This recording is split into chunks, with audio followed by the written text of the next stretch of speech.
بسم الله الرحمن الرحيم. الحمد لله رب العالمين والعاقبة للمتقين والصلاة والسلام على أشرف الأنبياء والمرسلين ومن تبعهم بإحسان وإيمان إلى يوم الدين وبعد. سورة البقرة آیت نمبر 222.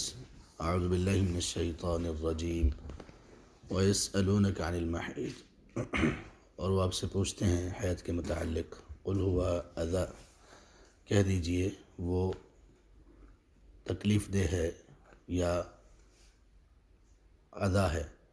فَاعْتَزِلُوا النِّسَاءَ فِي الْمَحِيضِ، سو الگ رہو خواتین سے حیض میں. وَلَا تَقْرَبُوهُنَّ، اور نہ ان کے قریب جاؤ. حَتَّى يَطْهُرْنَ، یہاں تک کہ وہ پاک ہو جائیں. فَإِذَا تَطَهَّرْنَ، سو جب وہ پاک ہو جائیں. یہاں تطہرنا کا معنی ہے غسل کر لیں. فَأْتُوهُنَّ مِنْ حَيْثُ أَمَرَكُمُ اللَّهُ، تو آؤ ان کے پاس جہاں سے اللہ نے تم کو حکم دیا.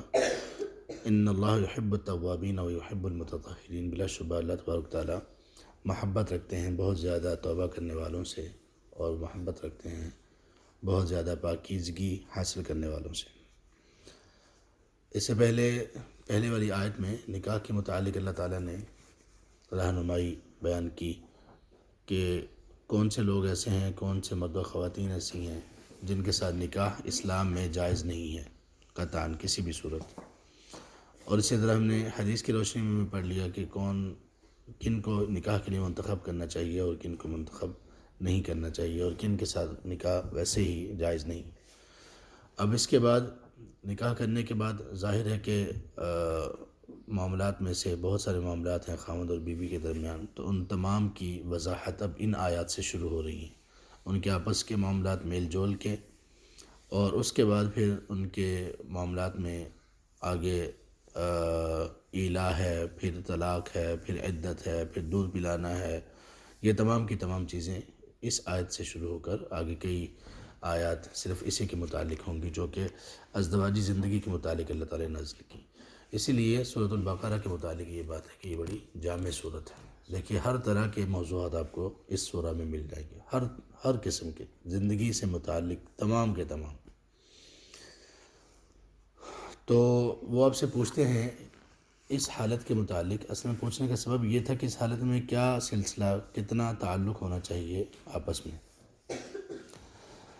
اور اس کا سبب یہ ہوا کہ دو طرح کے لوگ تھے. ایک یہودی یہ تھے کہ ان دنوں میں وہ خواتین کو بالکل الگ کر دیتے، ایک کمرے میں بند کر دیتے، وہیں پہ ان کو کھانا دیتے، وہیں وہ ان کا بیڈ روم ہوتا، وہی واش روم ہوتا، وہی سب کچھ ہوتا. تو وہ انتہائی تذلیل ہوتی تھی خواتین کی. کہتے تھے یہ نجاست ہے، یہ غلاظت ہے. تو اس میں نہ ہی وہ ان کو اپنے ساتھ بٹھاتے، نہ اپنے ساتھ بٹھا کر کھانا کھلاتے، کچھ بھی نہیں، بالکل الگ کر دیتے. ایک یہ لوگ تھے، یہودی تھے یہ. اور دوسرے وہ لوگ تھے کہ جو کوئی فرق ہی، وہ کہتے تھے اس حالت میں اور اس کے علاوہ دوسری حالت میں کوئی فرق ہی نہیں ہے کسی بھی اعتبار سے. تو یہ دونوں دو انتہاؤں پر تھے. تو اللہ تعالیٰ نے ہمیں مسلمانوں کو جو بات ارشاد فرمائی وہ اس کے درمیان کی ہے، اور وہ بات یہ ہے کہ ان کے ساتھ کھانا پینا، ان کے ساتھ رہن سہن، تمام چیزیں اسی طرح سے کرتے رہو جیسے پہلے کرتے ہو، سوائے ایک چیز کے کہ تم جمع نہیں کرو گے. بس صرف اس چیز سے روکا گیا، باقی تمام کی تمام چیزوں کو الاؤ کر دیا گیا. تو اس میں یہی انہوں نے سوال کیا کہ ان دنوں کے متعلق، اس حالت کے متعلق وہ سوال کرتے ہیں. تو آپ کہہ دیجئے اذا. اذا کا لفظ تکلیف پر بھی بولا جاتا ہے، کبھی کبھی اذا کا لفظ گندگی پر بھی بولا جاتا ہے، جیسے حدیث میں آتا ہے. ابو داؤد میں ہے، نبی صلی اللہ علیہ وسلم نماز پڑھا رہے تھے تو آپ نے نماز کے دوران اپنے جوتے اتار دیے. جوتے پہن کے نماز پڑھ رہے تھے آپ بھی، اور صحابہ رضی اللہ عنہم اجمعین بھی. تو آپ نے جب نماز ختم کی تو آپ نے صحابہ سے پوچھا کہ آپ کو کیا ہوا، آپ نے جوتے کیوں اتارے؟ تو انہوں نے کہا اللہ کے رسول، ہم نے آپ کو دیکھا، آپ نے جوتے اتارے ہیں تو ہم نے بھی اتار دیے. تو آپ نے فرمایا کہ مجھے جبریل نے آ کر بتایا تھا کہ میرے جوتے میں گندگی لگی ہوئی ہے. تو وہاں پر بھی اذا کا لفظ ہے. تو تکلیف کو بھی کہتے ہیں، اور اس کو وہ چیز جو کہ پاکیزگی کے خلاف ہو، گندگی ہو، اس کو بھی کہا جاتا ہے. تو یہاں پہ دونوں معنی مراد لیے جا سکتے ہیں. فَاعْتَزِلُوا النِّسَاءَ فِي الْمَحِيضِ، اب اس میں اعتزال یا الگ رہنے کا مطلب کیا ہے؟ صرف وہی ہے کہ جماع اور دخول نہیں ہوگا، انٹرکورس. اس کے علاوہ باقی تمام چیزوں کی اجازت ہے۔ وَلَا تَقْرَبُوهُنَّ حَتَّى يَطْهُرْنَ، اور تم ان کے قریب نہ جاؤ یہاں تک کہ وہ پاک ہو جائیں۔ یہاں بھی قرب سے مراد جماع یا دخول ہے۔ فَإِذَا تَطَهَّرْنَ، تو جب وہ پاک ہو جائیں، تو یہاں پر مراد غسل لیا ہے۔ اس لیے اہل علم یہ بیان کرتے ہیں کہ اس قرآن کی آیت کی روشنی میں دو شرائط بیان کی ہیں قریب آنے کی ان دنوں کے بعد۔ پہلی یہ ہے کہ یطہرن، وہ پاک ہو جائیں، اور اس کا مطلب یہ ہے کہ خون وغیرہ بلیڈنگ بالکل ختم ہو جائے۔ اور تطہرنا، یطہرن سے یہ مراد ہے، اور تطہرنا سے مراد ہے کہ وہ غسل بھی لے لیں۔ یہ دو شرائط ہیں۔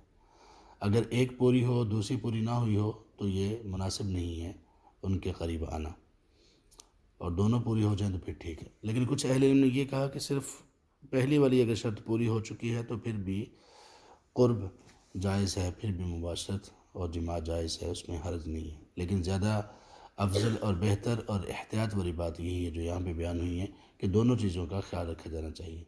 اسی طرح سے اگر اس دوران کوئی مباشرت کرتا ہے تو اس کے لیے کفارہ بھی مقرر کیا گیا حدیث میں، 1 دینار یا نصف دینار۔ تو اس میں کچھ اہل علم نے یہ فرق کیا کہ 1 دینار نصف دینار اس لیے کہ اگر شروع کے ایام میں ایسا کیا تو پھر 1 دینار ہے، آخری ایام میں اگر کیا تو پھر آدھا دینار ہے۔ لیکن وہ سرزنش کے لیے ہے، اگر کوئی نہ دے تو انشاءاللہ امید ہے کہ اس پر اس طرح سے کوئی گناہ نہیں ہوگا، لیکن وہ اس چیز کو کبھی بھی عادت نہیں بنائے گا۔ تو اللہ کے رسول صلی اللہ علیہ وسلم بھی ازواج مطہرات کے ساتھ ان دنوں میں اس طرح سے کرتے تھے کہ وہ دخول کے علاوہ مباشرت وغیرہ رکھتے تھے، اور اس سے مقصود یہ بتانا تھا کہ یہ ایک ایسی چیز ہے جس میں اللہ تعالیٰ نے خاص احکامات بیان کیے ہیں، لیکن ان چیزوں کی موجودگی میں کسی خاتون کو نجس قرار دینا یا بالکل ایسا قرار دے دینا کہ اس کو الگ تھلگ کر دینا، یہ جائز نہیں ہے۔ یہ نہ صرف یہ کہ دین کے خلاف ہے بلکہ انسانیت کی بھی تذلیل ہے۔ فَإِذَا تَطَهَّرْنَ، سو جب وہ پاک ہو جائیں، فَأْتُوهُنَّ مِنْ حَيْثُ أَمَرَكُمُ اللَّهُ، تو آؤ ان کے پاس جہاں سے اللہ نے تمہیں حکم دیا ہے۔ جہاں سے مراد کچھ اہل علم نے یہ کہا کہ اس سے مراد وقت ہے، اور وقت کا مطلب یہ ہے کہ جب یہ ایام گزر جائیں تو پھر جیسے اللہ نے حکم دیا ہے تم آؤ۔ ان اللہ یحب التوابین، بلا شبہ اللہ تبارک و تعالیٰ اللہ تبارک و تعالیٰ محبت کرتے ہیں بہت زیادہ توبہ کرنے والوں سے، اور اللہ محبت رکھتے ہیں بہت زیادہ پاکیزگی حاصل کرنے والوں سے۔ توبہ کا یہاں ذکر کیوں آیا؟ توبہ کا ذکر اصل میں توبہ کوئی لفظ نہیں ہے، توبہ اصل میں ایک پریکٹیکل ہے، ایک عمل ہے، قول نہیں ہے، عمل ہے یہ۔ اور اس کا مطلب یہ ہوتا ہے کہ لوٹنا اور پلٹنا۔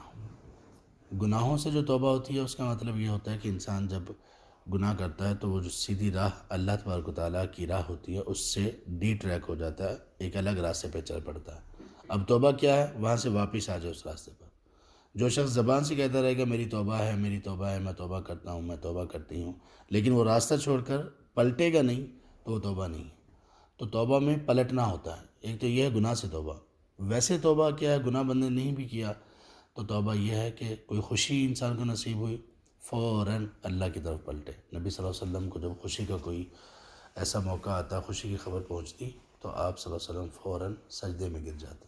یہ توبہ ہے، رجوع اللہ کی طرف، یعنی کوئی خوشی ملی کسی بھی اعتبار سے تو اس کو اللہ کی طرف لوٹانا، اللہ کی طرف لوٹنا، رجوع کرنا کہ یا اللہ یہ صرف اور صرف تیری رحمت اور تیرا کرم ہے، یہ تیری عطا ہے، میری اس میں کوئی بہادری، میرا کوئی کمال یا میرے اندر کوئی ایسی طاقت نہیں تھی کہ میں اس خیر کو اور بھلائی کو اپنے لیے حاصل کر پاتا۔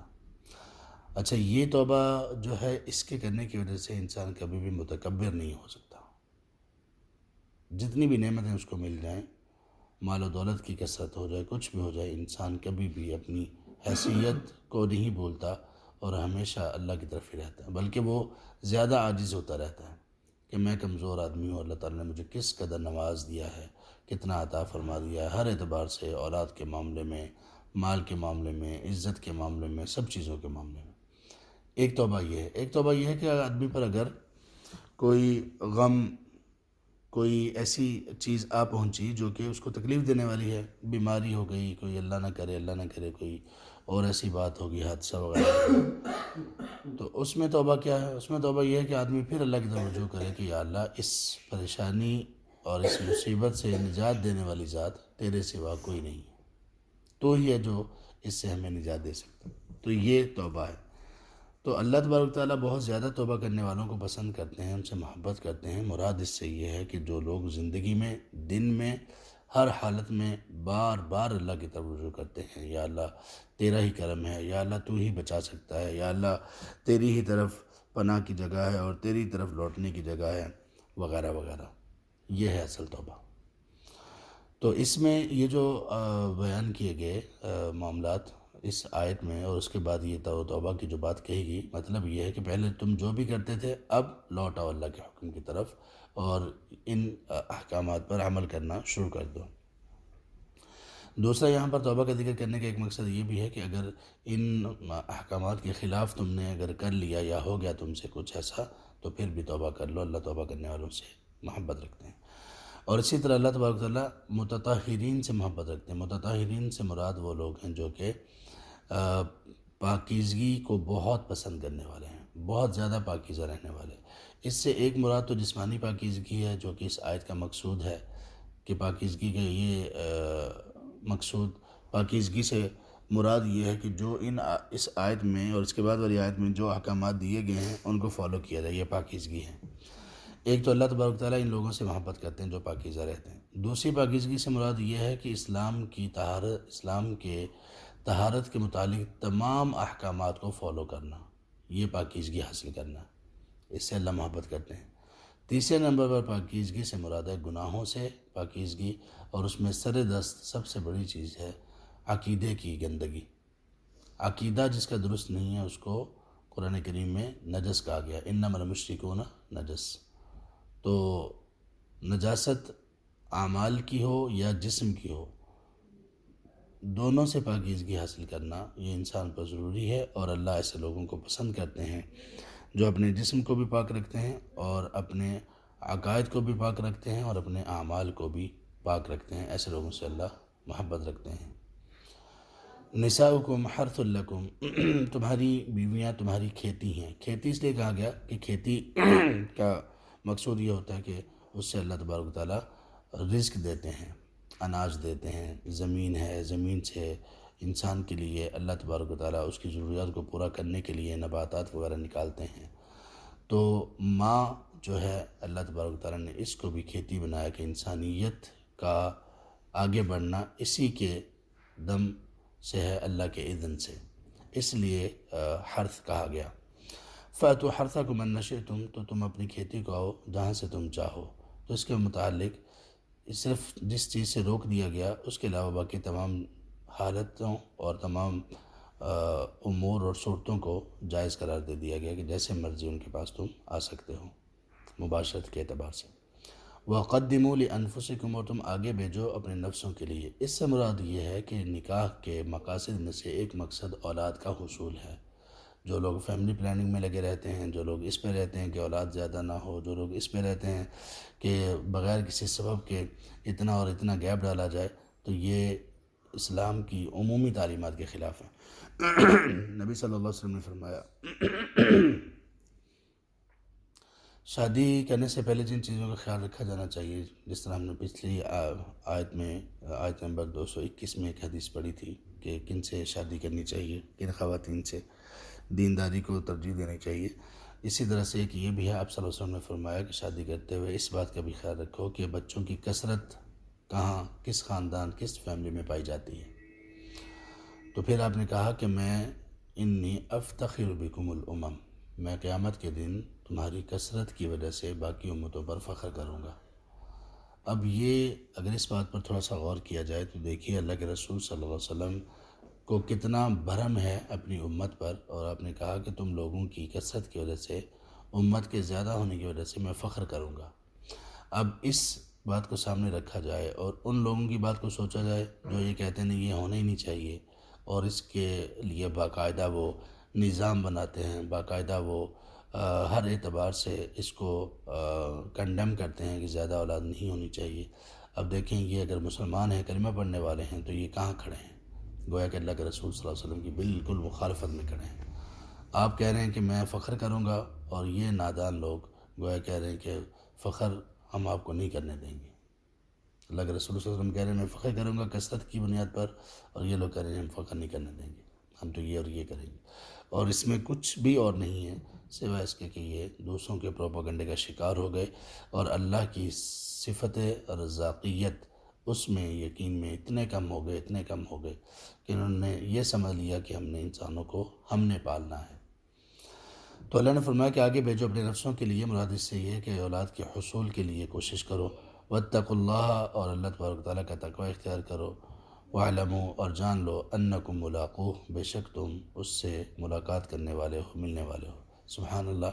اس میں بھی دیکھیے اولاد کی ترغیب دلانے کے بعد اللہ نے کہا کہ اللہ کا تقوی اختیار کرو۔ تقوی کا یہاں پہ کیا مقصود ہے کہ اولاد کی طلب بھی رکھو، کوشش بھی کرو، اور اس کے بعد اولاد کے سلسلے میں ان تمام مراحل میں اللہ کا تقوی اختیار کرو۔ ہر مرحلے میں، تعلقات سے لے کر اولاد کی تربیت تک، ان کے پرورش تک، ہر معاملے میں اللہ کا تقوی اختیار کرو، یعنی اس طرح سے بیہیو کرو، اس طرح سے چلو جس طرح سے اللہ تبارک و تعالیٰ نے بتایا اور فرمایا ہے، اور اللہ تعالیٰ کی تمام نافرمانیوں سے بچو، یہ تقوی ہے۔ وَاعْلَمُوا أَنَّكُمْ مُلَاقُوهُ، اور یہ تم جان لو کہ بے شک تم مجھ سے ملنے والے ہو۔ دیکھیں یہاں پر پھر دوبارہ موت کا ذکر، وہی بات کہ کوئی صفحہ شاید ہی ایسا ہوگا یا کہ جس میں اللہ تعالیٰ اس سبق کو ہمارے سامنے ریپیٹ نہ کرتے ہیں کہ تم اللہ سے ملنے والے ہو، تم اللہ کی طرف لوٹنے والے ہو، تمہارا اللہ کی طرف لوٹنا ہوگا، تم لوٹائے جاؤ گے، وغیرہ وغیرہ۔ تو یہاں اس جگہ پر یہ کہنے کا کیا مقصود تھا؟ ایک مقصود یہ سمجھ آتا ہے کہ دیکھو تمہاری اولاد ہوگی، تم اللہ کو ملنے والے ہو، تو تمہاری اولاد تمہارے لیے صدقہ جاریہ بن سکتی ہے۔ اولاد جتنی زیادہ ہوگی، تربیت اچھی کی ہوگی، تو ان کے اعمال تمہارے لیے صدقہ جاریہ ہوں گے۔ اور انسان کو مرنے کے بعد، اس کے دنیا سے چلے جانے کے بعد جو چیزیں فائدہ دیتی ہیں، اس میں ایک اولاد بھی ہے جو اس کے لیے، نیک اولاد بھی ہے جو اس کے لیے دعا کرتی ہے۔ نیک اولاد کی دعا بہت بڑی چیز ہے والدین کے لیے، ان کی وفات کے بعد۔ ایک حدیث میں آتا ہے کہ نبی صلی اللہ علیہ وسلم نے فرمایا کہ ایک شخص کے درجے کو بلند کیا جائے گا جنت میں، تو وہ پوچھے گا اللہ یہ کیسے ہوا؟ تو کہا کہ تمہاری اولاد کی دعا کی وجہ سے تمہارے لیے، جو خلوص کے ساتھ وہ کرتے ہیں۔ اسی طرح وہ اولاد اپنے والدین کے بعد ان کے لیے کوئی صدقہ جاریہ کا کوئی سلسلہ کر سکتی ہے، اور بہت بے شمار سلسلے ہیں۔ اگر والدین نے خود اولاد کی تربیت اچھی اور صالح کرنے میں کوشش کی، تو اولاد اگر کچھ بھی نہ کرے، اپنی زبان سے دعا نہ بھی کرے، تو ان کے تمام اعمال کا حصہ ان کے والدین کو بھی ملتا رہے گا۔ تو اس لیے اللہ نے کہا وَاعْلَمُوا أَنَّكُمْ مُلَاقُوهُ، جان لو کہ بے شک تم اللہ سے ملاقات کرنے والے ہو، ملنے والے ہو۔ تو مقصد یہ ہے کہ جب تم اللہ سے ملنے والے ہو تو اس ملنے کی تیاری تو کرو، اور تیاری کیسے کرو گے؟ اپنے اعمال کے ذریعے سے اللہ کی رحمت حاصل کرتے ہوئے تیاری کرو گے، اور اس طرح سے یہ سلسلہ بناؤ کہ اللہ کے قرب کے لیے جو اعمال ہیں ان کا سلسلہ تمہاری موت کے بعد بھی چلتا رہے۔